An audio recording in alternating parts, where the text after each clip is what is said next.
In this video, we are going to discuss about why birds can sit on power lines without dying. Have you ever noticed birds calmly perched on power lines, seemingly unfazed by the electricity rushing beneath their feet? It's a sight we see all the time, but have you wondered why they don't get shocked? Those wires carry enough electricity to power entire neighborhoods. So what's their secret? It's not magic, and birds don't have special shock-proof feet. The answer lies in the science of electricity and the path it takes. If a human touched that same wire, it could be deadly. So why are birds safe? Today, we'll break down this everyday mystery and reveal the simple physics that keeps our feathered friends safe. Get ready to see birds on a wire in a whole new way. Circuits, currents, clever birds. Let's begin our scientific journey. To solve the bird mystery, we need to understand electricity. Think of electricity like water flowing through pipes. The wires are the pipes and the current is the water. This flow, called current, always moves from high energy to low energy, just like water rushing downhill. The pressure pushing electricity is called voltage. Power lines have extremely high voltage, meaning the current is eager to find a path to a lower energy place, like the ground. Electricity always takes the path of least resistance, like water choosing the widest, smoothest pipe. Metal wires, like copper, aluminum, are excellent conductors with very low resistance, so electricity zips through them easily. That's why we use these materials to move electricity over long distances. The electricity stays inside the wire because it's the easiest road to travel. This preference for the easy path is the key to our bird puzzle.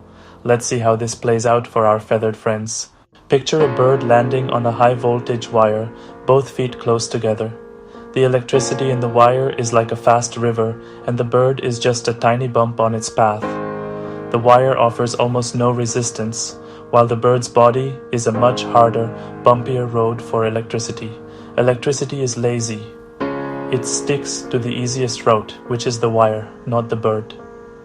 Only a minuscule amount of current might pass through the bird, but it's so tiny the bird doesn't feel a thing.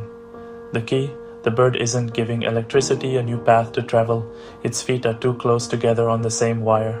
There's no big difference in voltage between the bird's feet, so there's no push for electricity to go through its body. The bird is safe because it doesn't complete a circuit. It's a simple, elegant bit of physics that keeps birds safe every day. That's the secret behind their calm perch. So why are power lines dangerous for people or larger animals? The danger comes when you create a new path for electricity from the wire to the ground. If you touch a wire while standing on the ground, your body becomes a bridge for electricity to rush through. Electricity takes this shortcut, flowing from the high-energy wire through you into the ground, causing a dangerous shock. That's why workers use insulated gloves and equipment. The same risk applies to animals.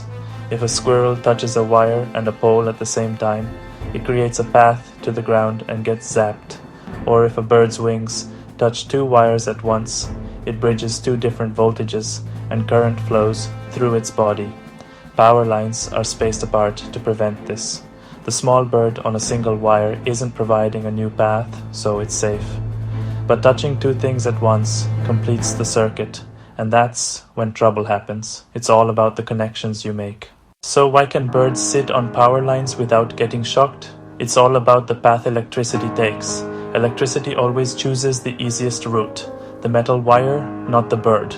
As long as the bird touches only one wire and nothing else, it stays safe.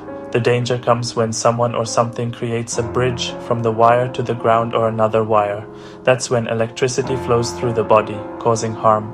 This is why we must always respect power lines and never touch them. Next time you see birds on a wire, you'll know the science that keeps them safe. They're living examples of how circuits work. They're living examples of how voltage works.